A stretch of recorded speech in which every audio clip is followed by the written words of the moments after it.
On est parti pour monter jusqu'à 900 Elo. C'est le speedrun où on va utiliser des ouvertures différentes à chaque partie. Et je vais commencer par E4 et D4. On va suivre sur les deux premières le même cheminement que la dernière fois. Donc E4, E5. Je vais jouer cavalier F3 et j'avais décidé sur cavalier C6 d'envoyer pour le moment des italiennes puisque je considère qu'à ce niveau 850 Elo, c'est une très bonne ouverture pour commencer. C'est une ouverture très logique, donc on prend le centre, ça on sait que c'est l'objectif de base de l'ouverture, le développement le numéro 2 et le petit roc le numéro 3. Et l'italienne c'est une ouverture qui va nous permettre de roquer dès le quatrième coup, donc c'est bien puisque ça permet de suivre les principes. On va voir ce que joue l'adversaire. Sur cavalier F6, je préfère quand même jouer D3 ici en premier. Alors évidemment certains pourront être tentés par le cavalier G5 qui est une variante tout à fait jouable, mais on va jouer un gioco piano, on va jouer D3, donc on protège le pion E4 et donc on va roquer au prochain coup, mettre notre roi à l'abri. J'imagine qu'à 7 Elo, vous êtes déjà en capacité de voir des choses comme cavalier prend E4, pion prend E4. Je sais que les joueurs débutants ont bien progressé depuis quelques années. Fou C5 se développe sur une case logique, donc il tape sur le pion F2. On va roquer aussi, c'est un peu le pendant du fou C4, le fou C5. Lorsqu'on roque, on protège naturellement ce pion et mon adversaire qui logiquement va jouer petit roc aussi. Il joue cavalier G4. Alors ça va me permettre d'aborder un thème que j'avais très envie d'aborder qui est le thème de l'échange en F2 ou en F7. C'est quelque chose une question que vous posez souvent à ce niveau. Donc là on va le provoquer pour se laisser prendre en F2 et se laisser échanger. Donc vous vous dites, alors là il joue H5, on va essayer de le provoquer. Vous vous dites peut-être que c'est 6 points contre 6 points, mais il faut savoir que c'est plutôt à l'avantage du joueur qui prend les deux pièces mineures. Pourquoi ? Parce que les pièces mineures sont des meilleures pièces en milieu de partie, en milieu de jeu, et les tours sont plus fortes généralement en finale.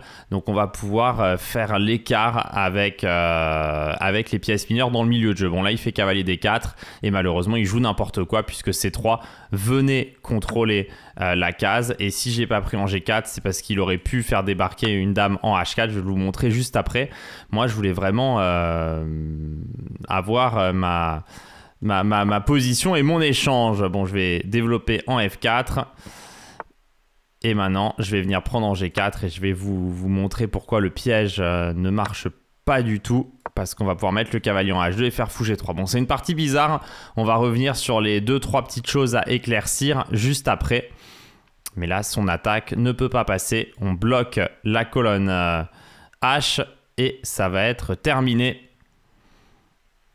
C'est pas une excellente partie pédagogique, mais on les prend les unes après les autres et on a quand même toujours quelque chose à apprendre.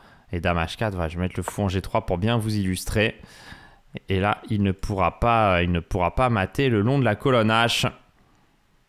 On a blindé la position. Si je veux même plus blinder, je peux encore ramener le cavalier pour bien protéger et bloquer cette entrée. On va faire ça. On peut aussi jouer le pion F pour se donner une case. Alors, quand on est attaqué comme ça, il faut toujours faire attention. Ouais, mais il va continuer à tenter. Regardez, je vais vous montrer. Il veut ramener son fou en D6 pour prendre en G3. Et tenter de mater. Allez, je vais jouer un coup et je vais vous poser une question. Après fou prend G3, comment est-ce que vous continuez ? Quelle est l'idée que j'ai après fou prend G3 pour ne pas perdre la partie ? Eh bien, l'idée, c'est de prendre du pion F et de se donner la sortie avec le roi en F2. C'est une manière d'éviter les mates le long de la colonne H. Voilà, la partie fait vraiment ni queue ni tête. J'espère qu'on aura quelque chose de plus stratégique à la prochaine. On a quelqu'un qui a appris un truc. Il a appris un truc.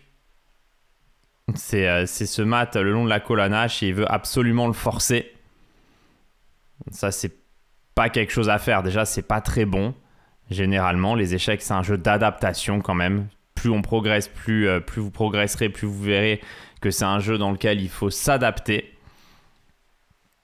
Et en plus de cela, bah, ça ne le fait pas progresser hein, de faire ça. Puisque quand ça va marcher, il va gagner. Quand ça va pas marcher, il va systématiquement perdre. Et il va faire du surplace. Et ça, pour la progression, c'est vraiment, vraiment négatif. C'est vraiment négatif. Bon, là, il peut peut-être essayer de ramener la tour. On va voir s'il est perdu. Maintenant que sa combinaison et ce qui semble être sa seule idée n'a pas marché. Ou s'il a encore d'autres choses à nous proposer.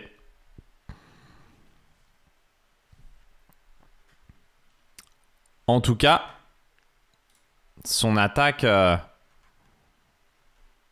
s'arrête là.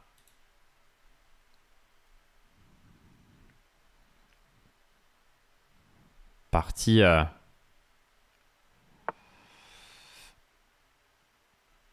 On va tout échanger le long de la colonne H. Bon, là, il y a plein de manières de jouer.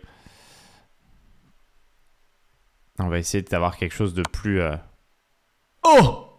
Je me fais mater. Oh! Incroyable! Le malaise! Extraordinaire! Extraordinaire le malaise. Vous voyez, il faut toujours faire attention.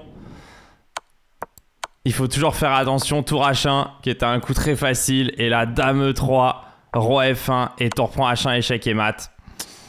Et oui, il faut toujours être très vigilant. Bon, il y avait tous les coups qui gagnaient. Dame D2 était le coup le plus tranquille. Mais tour H1, dame E3 et roi F1. Non, j'ai pas fait exprès, je regardais plus du tout. En fait, je voulais pas bien jouer. Mon coup naturel, c'était dame D2. C'était vraiment dame D2 pour le coup. Et puis je me suis dit, je vais faire tour H1. Je pensais que c'était plus pédagogique et j'ai pas regardé qu'il y avait mat. À vrai dire, la partie était pas très passionnante. J'étais en train de me dire que de toute façon on n'allait pas la mettre en rediff, donc du coup on pourra la mettre en rediff. Faut que t'allumes l'ordi, ouais. Ouais, j'étais en train de me dire la partie elle est vraiment, vraiment horrible. Partie pédago jusqu'à Amy, il repart de 0 à 900, ouais. Il faut le deuxième écran de chasse base, ouais. Ah, 800 IO, détruit en 2 minutes, ouais. Mais non, j'ai vraiment pas fait exprès, enfin, comment dire. J'ai pas du tout joué ce que j'aurais joué normalement, mais j'ai pas fait exprès de laisser un mat en deux, on va dire ça comme ça. Ouais, il faut toujours faire attention. Mais est-ce que j'ai quelque chose d'intéressant à dire? Ouais, non, en fait, juste dame D2, dame F4, c'est le truc normal. Mais tour H1, ça semblait échanger les pièces. C'est pour ça que j'ai pensé que c'était plus... Ça permettait de changer le cours de la partie. Vous avez que tous ces... Ah non, c'était vraiment pas fait exprès, là, pour le coup. Là, c'était vraiment pas fait exprès. That's right. That's right. C'est la Hesse. C'est la Hesse. That's right. That's right. C'est la Hesse. C'est la Hesse. C'est la